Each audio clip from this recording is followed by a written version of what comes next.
Hey everyone, it's Sunday, the 31st of December, last day of 2018, and before the year's out, I wanted to make one more little video just showing you what I've been up to over this past week. Now, I don't know what the exposure is going to look like here. My face might be totally darkened out because I have this backlighting through the window, and it's probably underexposing my face. But anyways, what I've been doing is I've taken my fishcat, which is a small rowing pontoon boat made for fishing, and this isn't the only brand, there's many of them out there, but this is the one that I have, and I modified it to be more useful to me while I'm out sailing. I needed some kind of a dinghy, some way to, if I'm anchored out offshore that I need to get to shore, I can jump on this pontoon boat and row myself to shore. Now, I may put a little trolling motor on it and motorize it, but right now I intend to just try it as a rowboat. So anyways, what I wanted to do was to assemble it so you can see what it looks like in its original form, and then I'll disassemble it and show you what I've made and how I've transformed it into a more usable dinghy. At least I think so. Maybe not. Maybe it may not work at all, and I might just put it together as it came. So I didn't modify any of the frame. I mean, I didn't cut anything, weld anything. I just added to it. So let's get started. I'll just first assemble the thing and show you what it looks like. Oh yeah, and before I do assemble it, I wanted to show you what it looks like in its disassembled form. So this frame breaks down to just pieces, as you can see. Okay, there's one of the side rails. Here's the seat.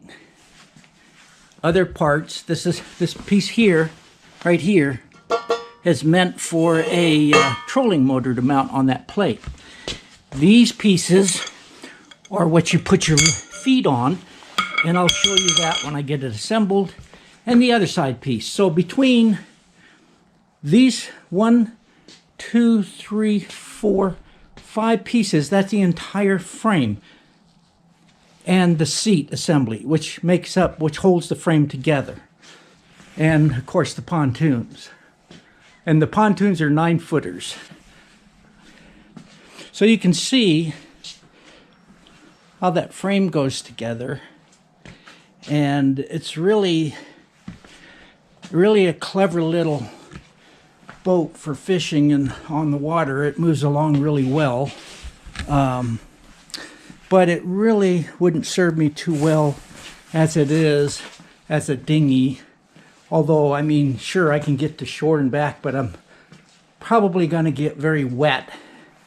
And there's no place to put any supplies if I should go to town and bring back groceries or parts, equipment, whatever it might be. I would be hard pressed to get it all on this boat. So that's why I modified it. I may still end up using it in this original form, but I won't know until I try it out the other way. And it might work out fine, it may not work out at all. It might be too heavy because I certainly added some weight to it. So I've decided, rather than put it together, cut back to an assembled dinghy, I would show you the components that I bought. I bought 2 pieces of this square tubing 1.25 inches to make the boat wider, which will go, I'll show you here in a minute how that sets up.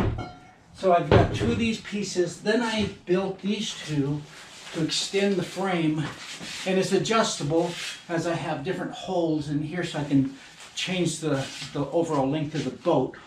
Although my deck, which is this white 1/2-inch plywood, is 8 foot. So I really have it set up for an 8-foot dinghy.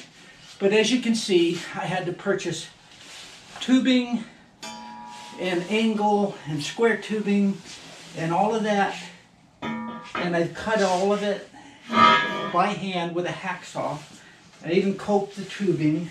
So I have a front and a rear piece here, 2 pieces.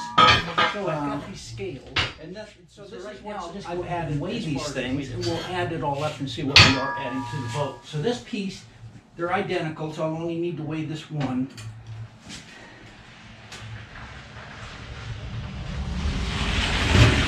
looks like about 9 pounds for this. So there's 18 pounds between these two.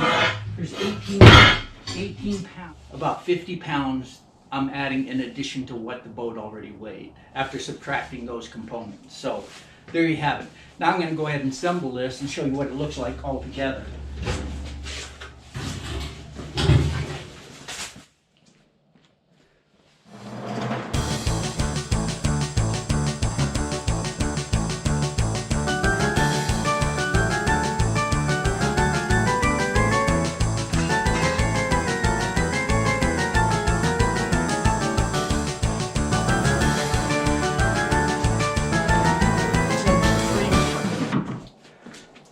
So anyways, that's what I've done with my little fishing boat. I've converted it into a dinghy, and that's what I've ended up with. But I have a feeling already, just trying it here in the garage, that I might want to shorten it up on both ends, which is just a matter of pushing those in and pinning them in a different hole. But I do have to cut the plywood and then repaint it. So that's it. Thanks for watching.